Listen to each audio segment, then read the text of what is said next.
La evaluación de acciones. Capítulo 7 de nuestro libro base. Tenemos que hacer primero una gran diferencia entre el capital patrimonial y el capital de deuda. ¿Por qué? Bueno, pues porque ambos forman parte del capital contable, como ya vimos nosotros en capítulos anteriores. La parte derecha del balance general se compone de los pasivos y el capital contable. Ese capital contable pues aparece como el capital de deuda, ¿verdad? El capital patrimonial. El capital de deuda, es decir, los acreedores, son todos los préstamos en los que incurre una empresa, incluyendo los bonos, y que se reembolsan de acuerdo con un programa fijo de pago.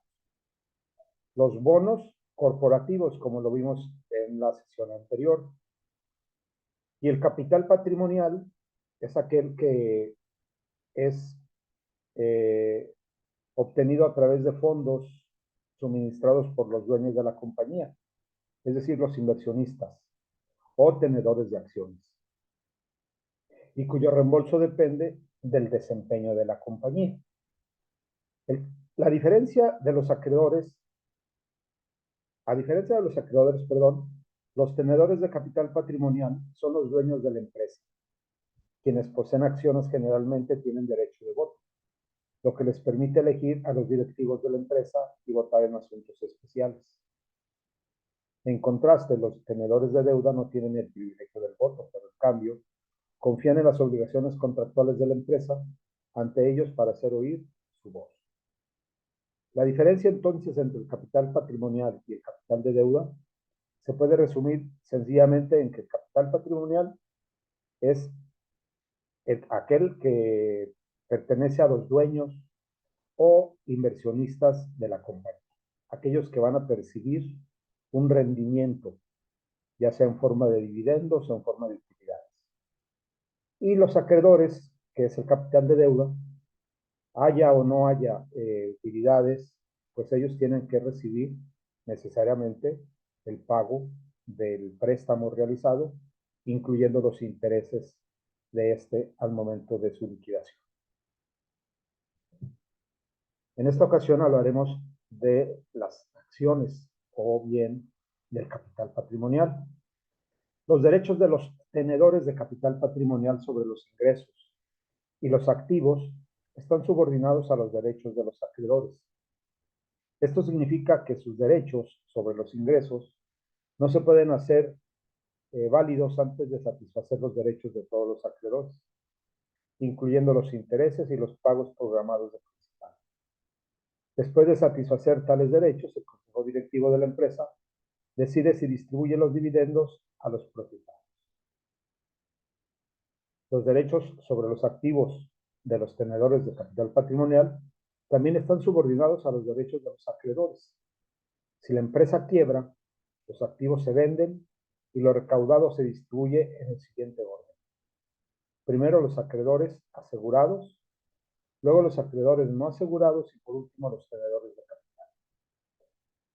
Es muy común pensar que los, los acreedores asegurados, o sea, los primeros en recibir la liquidación de los activos en el momento de una quiebra, pues parece luego que no resulta así y es cuando intervienen las autoridades para poder poner ese orden, ¿no? Los accionistas o los inversionistas creen que pueden irse con todo lo invertido ahí y no es así. Como los tenedores de capital patrimonial son los últimos en recibir la distribución de los activos, esperan ganar mayores rendimientos a partir de sus inversiones en las acciones de la empresa que los que obtienen los acreedores de la empresa. En otras palabras, cuanto más alto es el riesgo, pues mayor es el esperado. Cuanto más alta sea la tasa de rendimiento esperada por los tenedores de capital patrimonial, es decir, por los accionistas, mayor será el costo del financiamiento con ese tipo de capital en relación con el costo del financiamiento mediante deuda de la empresa. A diferencia del capital de deuda, el capital patrimonial es una forma permanente de financiamiento para la empresa. Es decir, no hay fecha de vencimiento. por lo que no se requiere un reembolso. Como el capital patrimonial se liquida únicamente en procedimientos de quiebra, los accionistas saben que, aunque exista un mercado bien establecido para sus acciones, el precio que pueden obtener podría fluctuar. Esta fluctuación del precio del mercado de las acciones hace que los rendimientos integrales de los accionistas de una empresa sean todavía más riesgosos.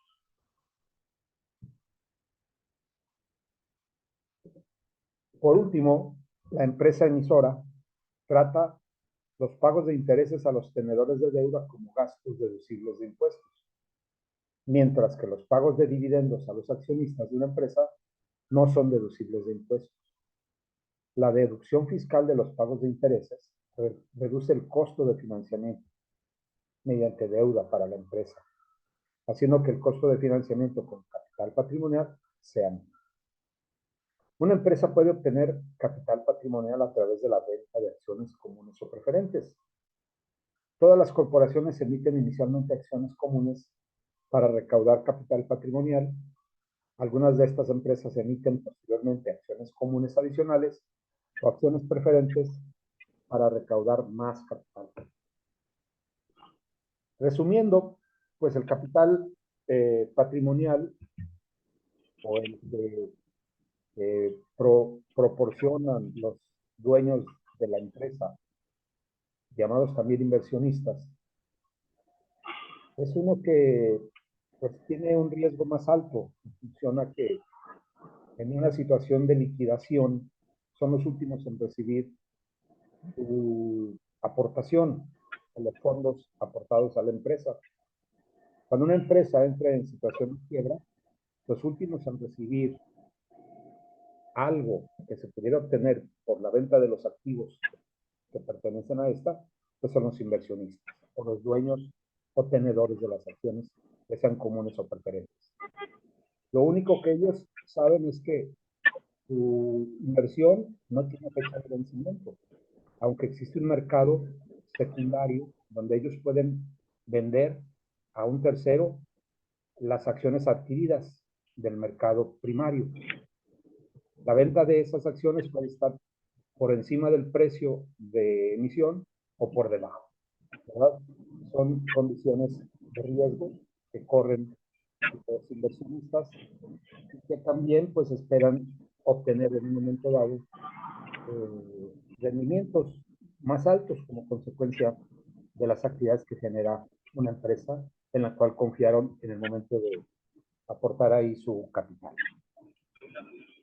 Les voy a pedir los que tienen el micrófono abierto que si lo cierran, por favor. Alejandro, Elizondo, Claudia, no sé quién de los dos sea. Lo tenga, por favor, si lo saben. Vamos a hablar acerca de las acciones comunes. Los verdaderos dueños de las empresas son los accionistas comunes, los cuales a veces se denominan propietarios residuales, porque reciben lo que queda, es decir, el residuo, después de satisfacer todos los demás derechos sobre los ingresos y los activos de la empresa. Los accionistas comunes tienen la certeza de algo, no pueden perder más de lo que invirtieron en la empresa. Como consecuencia de esta posición, por lo general incierta, los accionistas comunes esperan recibir una compensación consistente en dividendos adecuados y, en última instancia, en ganancias de capital. Pueden ser acciones privadas en manos de inversionistas privados o acciones públicas en propiedad de inversionistas públicos. Las compañías privadas tienen con frecuencia capital perteneciente a pocos accionistas individuales o un pequeño grupo de inversionistas privados, tal como una familia. Las compañías públicas, por otro lado, son de participación amplia, ya que pertenecen a muchos inversionistas individuales o institucionales, generalmente que no están relacionados entre sí. Los accionistas comunes esperan recibir una compensación por medio de dividendos periódicos en efectivo y un aumento en el valor de las acciones. Eso es muy importante. Eso es lo que llama la atención a los inversionistas, ¿verdad? una compensación por medio de dividendos y un aumento en el precio de las acciones. Ese es específicamente el punto medular en el cual los inversionistas centran su atención en el momento de realizar la compra de acciones o, como decimos generalmente, invertir en alguna empresa. Algunos de estos inversionistas deciden cuáles acciones comprar y cuáles vender, con base en un plan para mantener un portafolio ampliamente diversificado. Otros inversionistas tienen una manera más especulativa de negociar. Intentan ubicar compañías cuyas acciones están infravaloradas, lo que quiere decir que el valor verdadero de las acciones es mayor que el precio actual del mercado. Estos inversionistas compran acciones que creen que están infravaloradas y venden acciones que piensan que están sobrevaluadas. Es decir, el precio de mercado es mayor que el valor verdadero. Independientemente del motivo de la negociación, el conocimiento de cómo evaluar las acciones comunes es una parte importante del proceso de inversión. La evaluación de acciones también es una herramienta importante para los gerentes financieros. ¿Cómo podrían trabajar para maximizar el precio de las acciones sin conocer los factores que determinan su valor? Es precisamente ahí en donde se centra el objetivo de este tema, ¿verdad? ¿Cómo podemos evaluar las acciones? ¿Sí? En función a qué factores que determinan su valor en el mercado. ¿Tiene alguien algún comentario, alguna pregunta hasta aquí?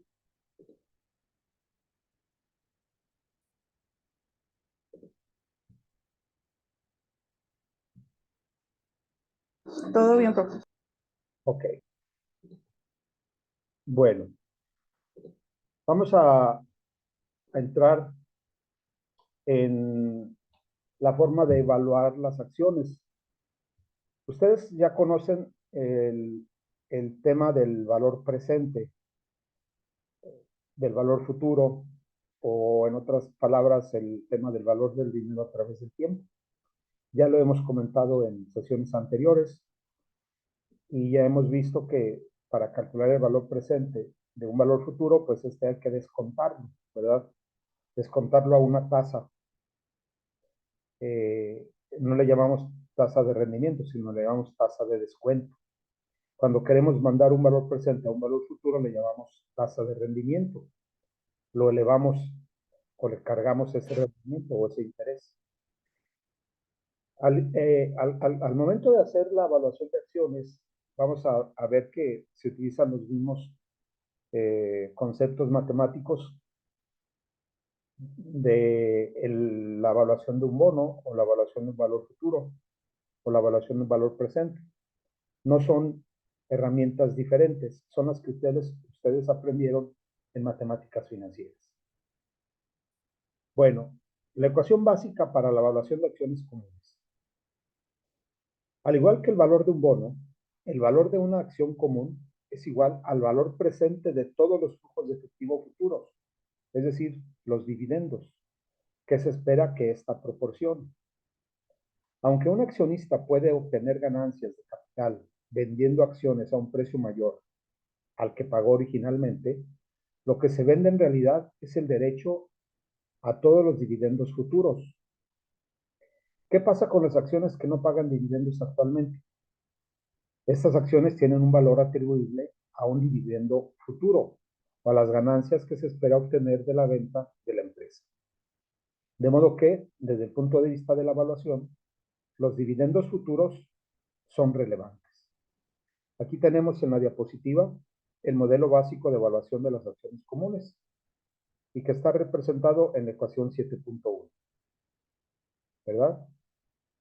P0 pues es el precio de la acción común, D1, D2, D3 hasta D infinito pues es el dividendo en un periodo de tiempo determinado sobre 1 más K a la 1, a la 2, a la 3, a la infinito, ¿sí? Que no es otra cosa más que la tasa de descuento que se va a aplicar a ese dividendo en un periodo determinado en el tiempo. La ecuación puede simplificarse redefiniendo el rendimiento anual, es decir, D sub T, en términos del crecimiento anticipado. Aquí consideraremos tres modelos para medir el precio de una acción. El de crecimiento cero, el de crecimiento constante y el de crecimiento variable. Ahí nos vamos a centrar en estos momentos. Primero, el de crecimiento cero, es decir, es el método más sencillo para la evaluación de dividendos. Es el modelo de crecimiento cero, el cual supone un flujo constante de dividendos no crecientes. En términos de lo que ya presentamos anteriormente, el dividendo 1 va a ser igual al dividendo 2, eso va a ser igual al dividendo 3, y todo eso va a ser igual hasta el dividendo D. Cuando dejamos que DT represente el monto del dividendo anual, es decir, D1 va a ser igual a D2, D3, D4, D5, etc., la ecuación CT1 bajo crecimiento cero se reduce al valor presente de una perpetuidad. Si ustedes se acuerdan en matemáticas financieras, el valor presente de una perpetuidad es como la que tenemos en la pantalla. P0 es igual a D1 sobre K sub T.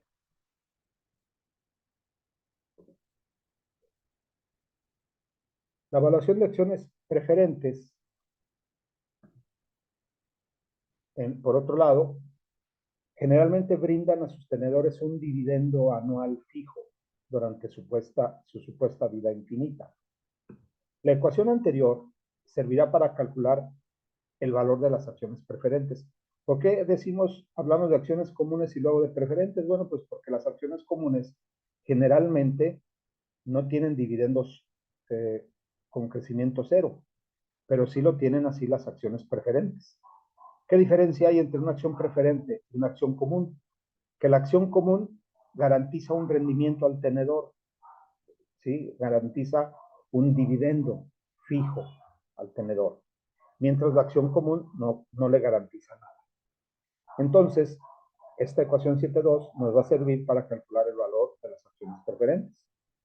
El valor de las acciones preferentes se calcula sustituyendo D1 por el dividendo establecido de las acciones preferentes y K sub T por el rendimiento requerido. Por ejemplo, una acción preferente que paga un dividendo anual establecido de 5 pesos y tiene un rendimiento requerido del 13%, tendrá un valor de 38.46. ¿Cómo se obtiene? Pues dividiendo simplemente 5 entre 0.13, lo que resulta 38.46 pesos por acción. Ese es el valor de las acciones preferentes en este ejemplo.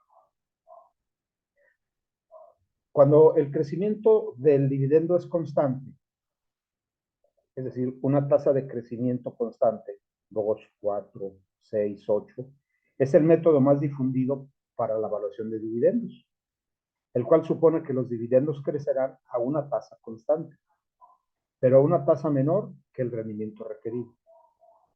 Si tomamos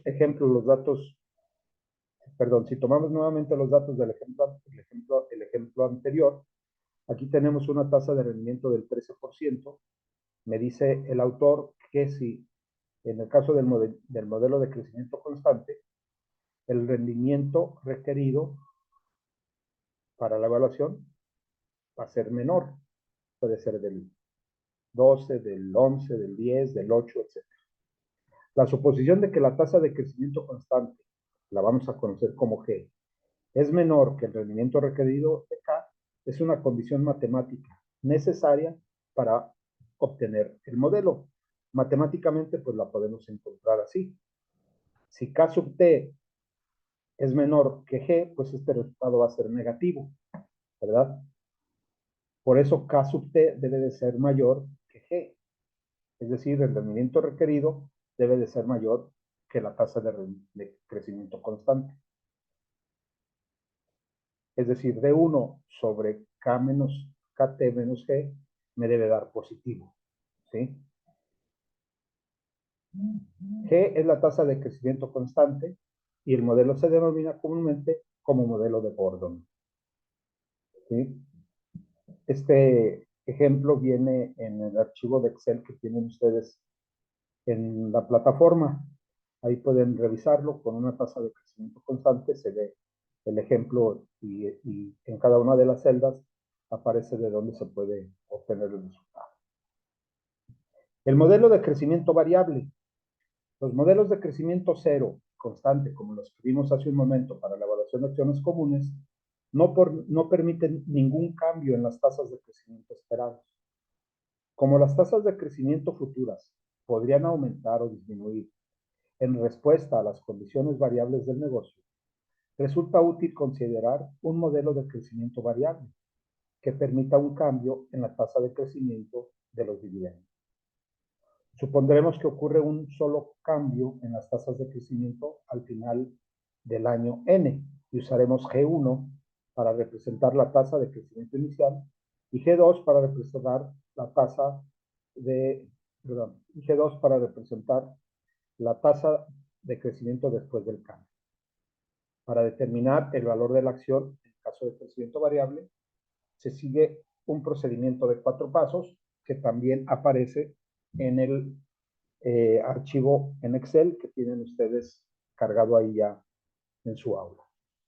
Sigan los 4 pasos en el modelo de crecimiento variable y van a determinar el valor de la acción con ese modelo. No son ejercicios muy complicados, son ejercicios muy sencillos que ustedes pueden revisar con calma y en el momento de la actividad que van a realizar, pues aplicar ahí el ejemplo, ¿no? En el caso de la evaluación o la actividad que se va a presentar, no tienen un grado de dificultad mayor que estamos viendo aquí o que van a ver ustedes en el ejemplo y lo que aparecen en su libro de texto. Enseguida, y ya para terminar, veremos el modelo de evaluación para un flujo de efectivo libre. ¿Qué me quiere decir eso? Bueno, pues que los flujos de efectivo, ¿verdad? No son generalmente los mismos o son esperados de manera certeza. Hay incertidumbre en los flujos de efectivo, futuros, naturalmente. Este método es atractivo cuando se analizan empresas que no tienen un antecedente de dividendos. Cuando se trata de empresas recién creadas o bien cuando se evalúa una unidad operativa o una división de una empresa de participación pública muy grande. Por ejemplo, en el caso de las empresas paraestatales, y que ahorita tenemos ejemplos en el gasto federal, ¿no? ¿Cómo evaluamos eh, la, el beneficio de obras públicas tan importantes y tan costosas que se están realizando? Bueno, pues a través de este modelo de evaluación. Aunque los modelos de evaluación de dividendos se usan y aceptan en gran medida, en estas situaciones es preferible utilizar el modelo más general de evaluación de flujo de efectivo libre. El modelo de evaluación del flujo de efectivo libre calcula el valor de toda la empresa determinando el valor presente de sus flujos de efectivo libres esperados, descontados a su costo de capital promedio ponderado, que es el costo futuro promedio esperado de los fondos. Aquí tenemos el ejemplo del modelo, ¿verdad? Donde B sub C es el valor de la compañía entera. Tenemos los diferentes flujos de efectivo libre del año 1, del año 2, del año 3, hasta el año T.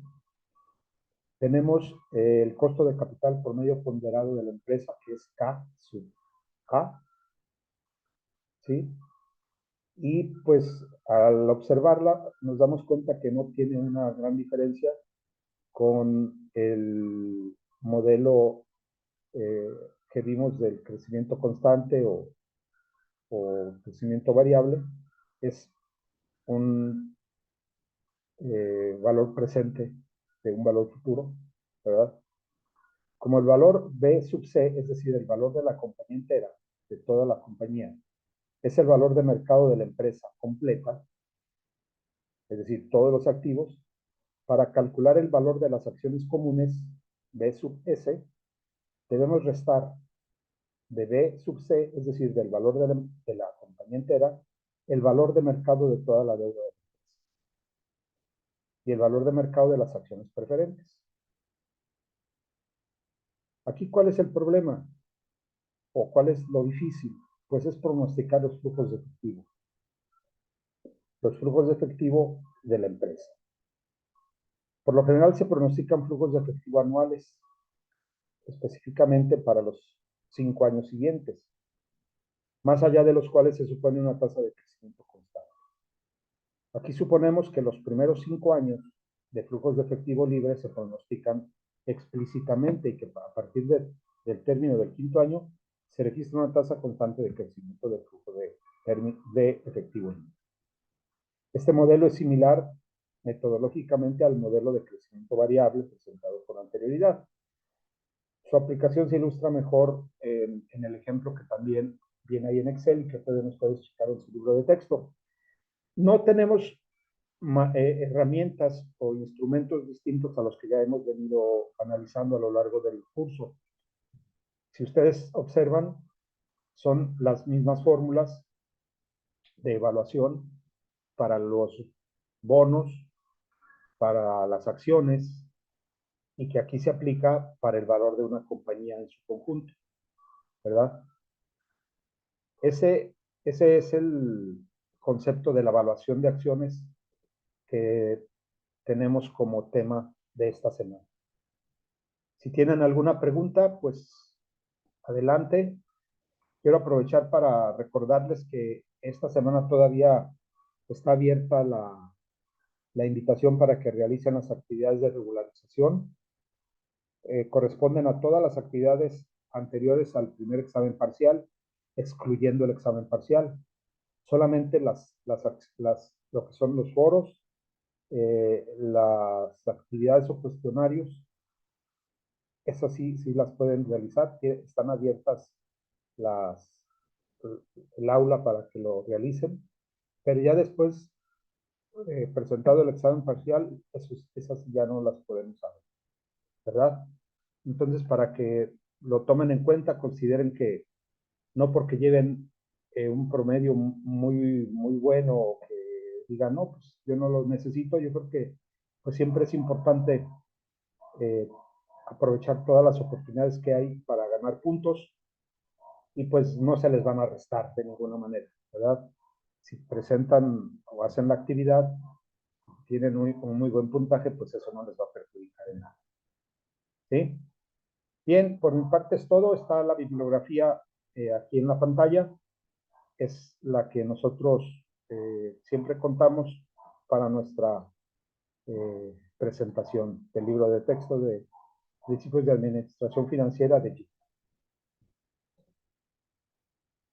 Por mi parte es todo, jóvenes. Voy a detener la sesión.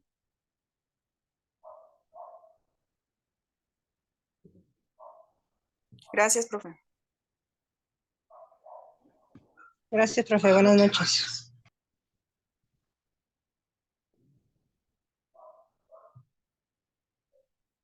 Que pasen buenas noches. Muchas gracias.